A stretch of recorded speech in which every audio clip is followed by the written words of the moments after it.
Hello, movie lovers. Bob for Bob's movie review here, and today I'd like to review for you a movie I just watched called Facing Nolan.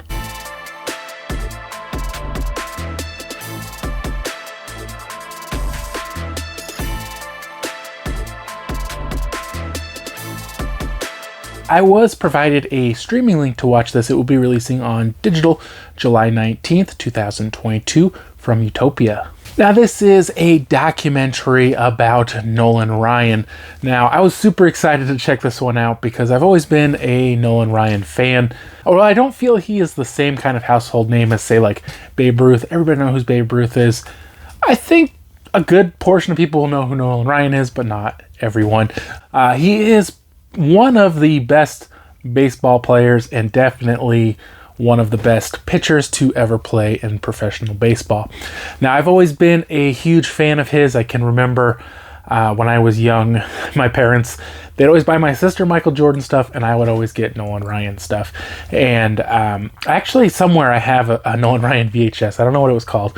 But yeah, I was always a really big fan. He's a great pitcher. He set so many records. He played for such a long time. I can't remember. He's like 46 when he retired. Like, could you imagine playing professional sports almost to 50? Like, it's crazy. And he was, even in his upper 40s, one of the best players in the game. So the movie starts out with his childhood, very briefly, and how he met the woman who would one day be his wife, and kind of his other plans. He didn't think he would necessarily make it as a professional baseball player.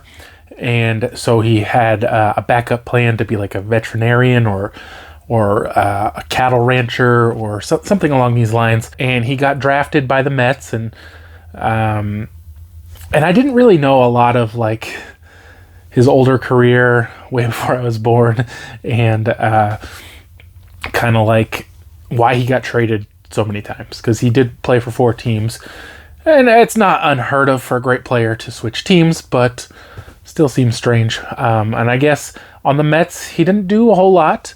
And they didn't really work with him. They didn't have any faith in him. They didn't believe in him. He said he never had a pitching coach with the Mets, which sounds crazy. And so he played with the Mets for a few years. He won the World Series one year. Or they won the World Series. He didn't do it himself, but they won the World Series. And then he went on to the Angels. I can't remember. They were California Angels, I believe, at the time. He went to the Angels, and they were more enthusiastic. They're working with him, really developing his pitch. And now not only did he have the great power, but he was also a much better pitcher. Although I feel like throughout his career, he always had trouble with just his accuracy or whatever. I mean, not that he always, but it was just kind of like his drawback. So he played with the Angels. Can't remember why he left the Angels. Again, they didn't believe in him, I think. And so he decided to come back because he's a Texan. Come back. He went to Houston. And nothing beats those yellow and orangish colored Astros jerseys they had. I love those. They're so crazy. And he did really good there, and he played there for a while. And then they wanted him to take a pay cut, I believe it was in Houston. And he ended up going to the Rangers and finishing out his career in the Rangers. He's had so many records, like crazy records, 7 no-hitters, over 5,000 strikeouts. Of course, there's that famous image, and they talked about it in this. I've seen this image so many times, where he got hit in the mouth with a ball, and he's like all covered in blood, and he's still pitching. Of course, the Robin Ventura fight. I love that. And they covered it all. They covered his whole baseball career, some of his life outside of baseball, although not as much. They had modern interviews with him and his wife.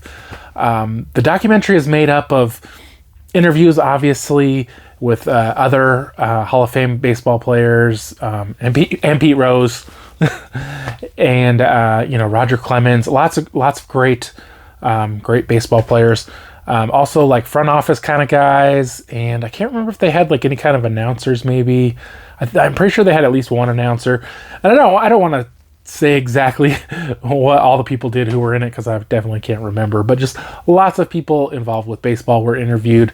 Robin Ventura did decline, I guess, to be in the documentary, and it had his kids and his grandkids, and just kind of his family life now. And I thought this thing was super interesting. I highly enjoyed it.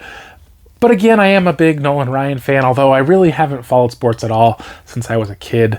I used to be really into sports, and I kind of don't follow them anymore. I don't really have time. But I thought it was very interesting. I loved all the information. A lot of it I had heard. They had that cool Nolan Ryan song. That was also on that VHS I used to have, which was cool to hear that again. I haven't heard that in such a long time. But lots of good information. I always say it's real tough to review a documentary because unless it's horribly made, your perspective of how good it is going to be based on your interest in the subject matter. And where I have a very strong interest in the subject matter, I'm going to really enjoy it. Somebody who doesn't like baseball, doesn't care about baseball, they might not enjoy it as much. But I really loved it. I think baseball fans, Nolan Ryan fans, definitely check this one out. I gave it a 4.5 out of 5. Hope you did enjoy the video. If you haven't already, remember to subscribe to the channel, gently touch the like button, and I'll see you guys next time.